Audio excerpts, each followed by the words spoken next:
Hey everybody, it's Rob from Flailthroughs. This is Gundam Battle Operation 2 from the beta from back in April, and I am taking out what I think is a reasonably high-level Jim-Kai. I think it's a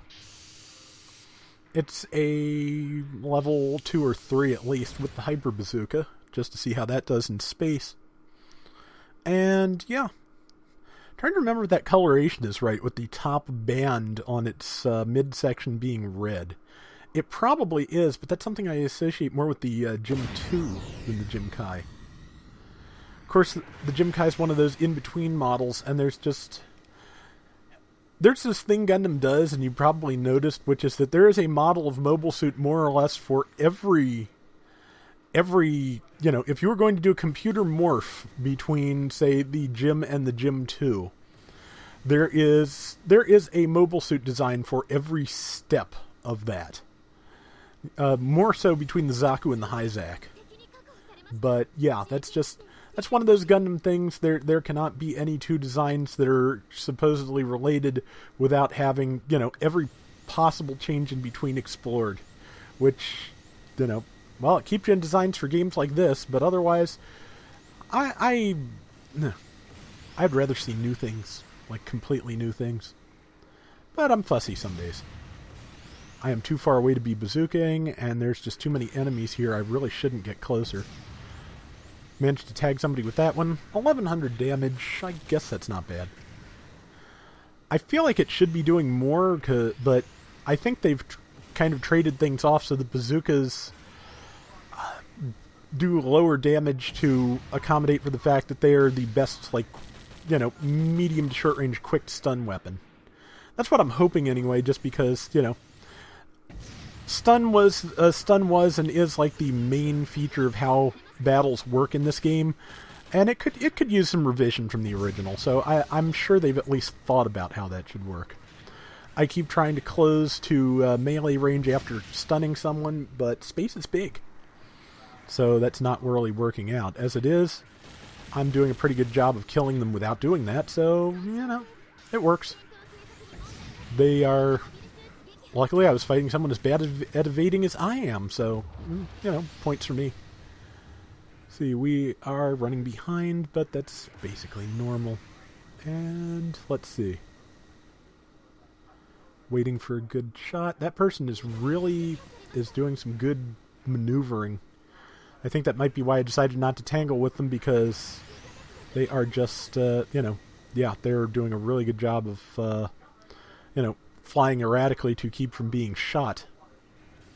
It's going to be interesting to play this and see people use actual strategies for space movement.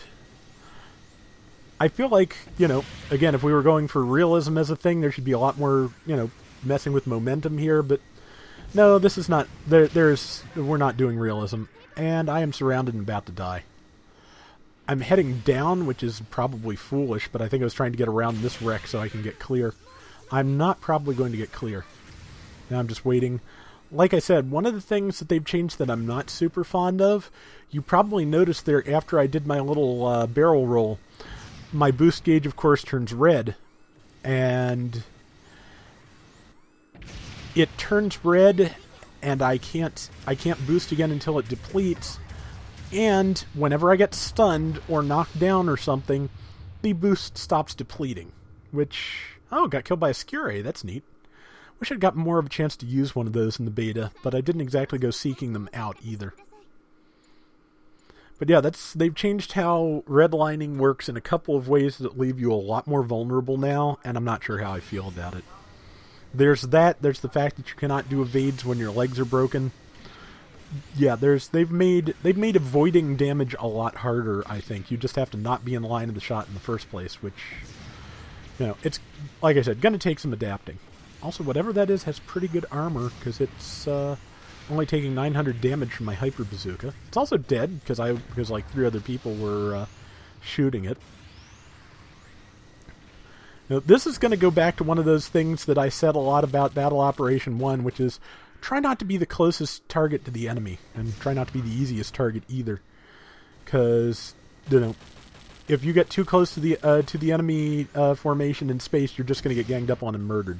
Like, this guy was getting ganged up on and murdered, and then was smart enough as to pull back into his own team and lure, whoever was foolish enough to follow, i.e. me, in to take the hits. So, good thinking, you're probably going to kill me. See, that's a Gym 3. I recognize those missiles.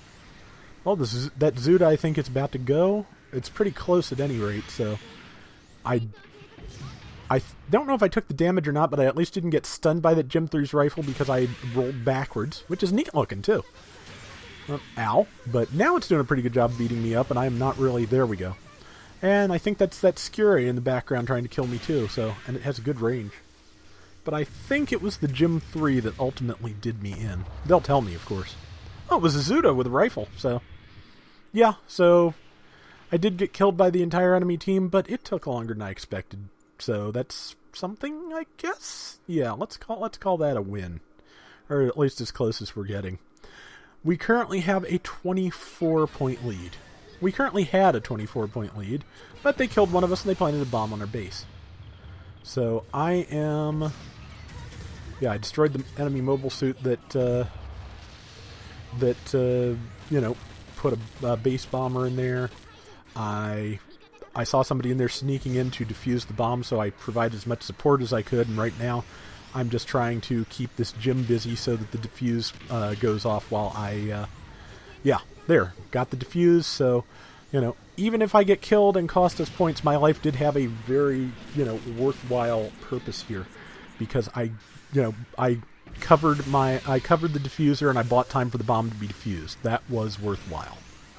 So, I think, he was far enough away that my saber didn't hit. I don't have a tackle ready. I'm going to die. Yep. And I'm dead. Nice follow-up there from, knocking me back and going into missiles. That's a good space combo, and I will have to remember that. Because, that was pretty effective. Meanwhile, I think that's my friend... No, number 4, I think, is the one who defused the bomb. I think he's maybe... No, he's in standby. He's about to deploy, so... Oh, he's off at A, taking the point. Interesting. Okay. He traveled a long ways in a short time. I guess he got his mobile suit back. I was not paying attention because I was busy. And here we have another Zuda player, I think, who is pretty good at dodging.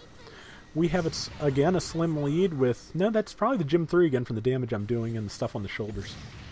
But...